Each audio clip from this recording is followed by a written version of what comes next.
The gathering of Israel, foretold throughout Scripture, is occurring right now in every nation. That includes those of Europe.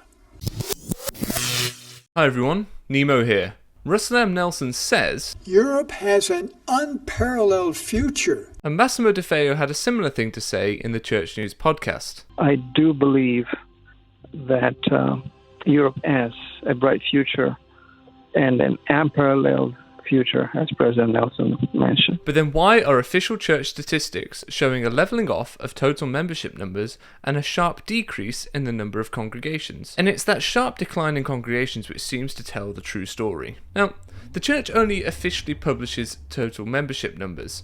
That's anyone who has become a member of the church and has not had their records removed, either by resignation or by death. If you don't resign, but just stop attending, you're counted towards this statistic. If you've stopped attending and you're elderly, but they don't know whether you're dead or not, they will still count you until you are over 110 years old. Come on, apart from Russell M. Nelson, who's actually going to live to be 110? Now this means, of course, that the total membership figure will keep growing as new converts join, children are baptised, but those who leave are not being taken away from the figure, unless they resign or the local leadership know that they've died. However, as more and more people leave, some officially and some not, then we're seeing the consolidation of church units throughout Europe. Here in the UK, for example, we had the closure of a stake for the first time in the country's history. Whether people leave officially or not, the church's local congregations cannot function without bums in seats on a Sunday. And that's normally the end of the story. But not this time. Come here. Come closer. Come here. I have the real numbers. Let's take a peek behind the curtain at the actual activity rates in Europe, the actual number of people attending church on a Sunday. And to say it's a far cry from the total membership figures would be a massive understatement. Here, by the church's own admission, we can see that the Europe East area has an attendance rate of 58.42%. The Europe North area has an attendance rate of 21.57%, and the Europe Central area has an attendance rate of 25.67%. Feel free to let me know in the comments what the attendance rate looks like in your part of the world. And while you're doing that, let's dig a bit deeper, shall we? After all, in 2021, I also obtained the actual sacrament meeting attendance figures of the Europe area. The Europe area consists of 47 countries and territories with over 500 million people speaking 29 languages. Members assigned to the units are 376,120, annual growth of -1%, with an attendance of 92,150, annual growth of 0%. The area has 1,239 units in 129 stakes and 24 districts, in 26 coordinating councils, served by 798 owned meeting houses and 358 leased facilities. The current attendance utilisation is 32.2%. The current average attendance per unit is 74. So this gives us a chance to compare the figures from 2022 to 2021. But before we do that, let me explain how things have changed in the church's European structure between 2022 and 2021. This was the European Church in 2021. Two areas, Europe and Europe East. This year, the Europe area was essentially split into Europe Central and Europe North, which means Europe North is back, having been removed in 2000 to make way for Europe West and a large boundary shift. Europe Central is also back, having been removed in 2008 with the creation of the combined Europe area. But back to the present. The Russian invasion of Ukraine seems to have a fair bit to do with some of these new boundary shifts. Russia invaded Ukraine on the 24th of February 2022. On the 7th of April 2022, exactly 6 weeks later, the Church announced a realignment of its area boundaries in Europe. They split the Europe area into Europe North and Europe Central, made up of 49 countries combined. The Europe East area before this was run from Moscow by Hans T. Boom, a Dutch General Authority 70, Scott D. Whiting, an American General Authority 70, and Kirillo Pekilko, a Ukrainian Area 70. When the boundaries changed, the Europe East area presidency were reassigned to the Europe North area, with the addition of my mate Alan Phillips, an Area 70. Kirillo Pekilko was made an assistant to the Europe North area presidency,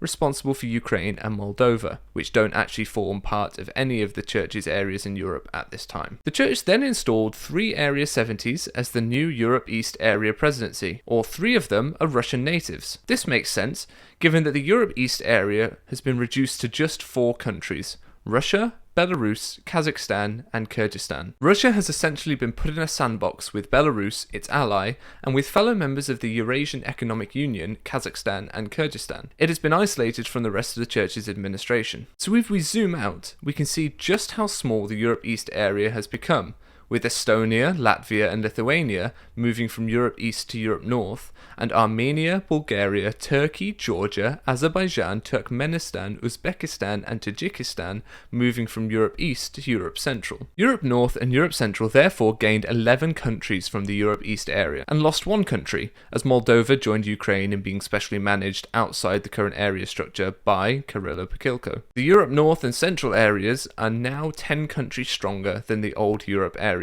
But hold on, Nemo, I hear you say.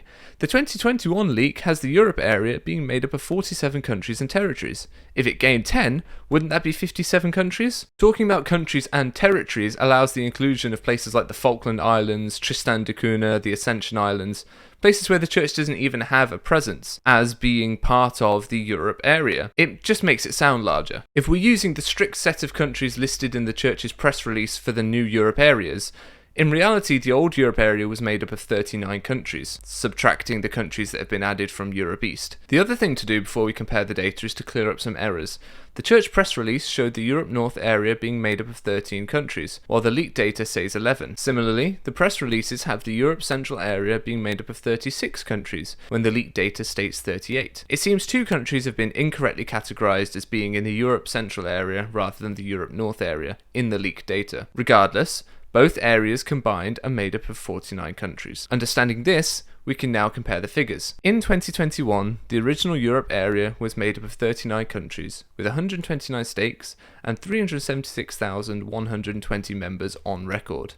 There were 92,150 members actually attending on a Sunday. That's a 24.5% attendance rate. This year, the newly created Europe North and Europe Central areas are made up of 49 countries, with 132 stakes and 388,559 members on record. There were 91,450 members actually attending on a Sunday. That's a 23.54% attendance rate. So in 1 year, with 10 extra countries, 3 extra stakes, and 12,439 extra members on record, the overall Church actual attendance in Europe North and Europe Central decreased by 700. Now, admittedly, some of the countries added into the new Europe North and Europe Central areas have no official church presence, such as Turkmenistan, Tajikistan and Uzbekistan. But the key figure is that 12,439 members of record supposedly joined the new combined area, and yet attendance was down by 700. The latest estimates here in Britain, based off existing figures, and Elder Stewart saying the new Birmingham stake has 700 members. So this is not a call to think, wow, we're going to have 70, 80, 90 youth and 700-800 people and we can relax. Puts attendance at somewhere between 25,114 and 23,303. That's anywhere from a 13.44% to 12.47% activity rate. So if the Church in Europe really has an unparalleled future, then it's going to have to overcome a declining activity rate, a stagnating total membership figure, and a sharp decline in its number of congregations. And as always, I want you to let me know what you think in the comments.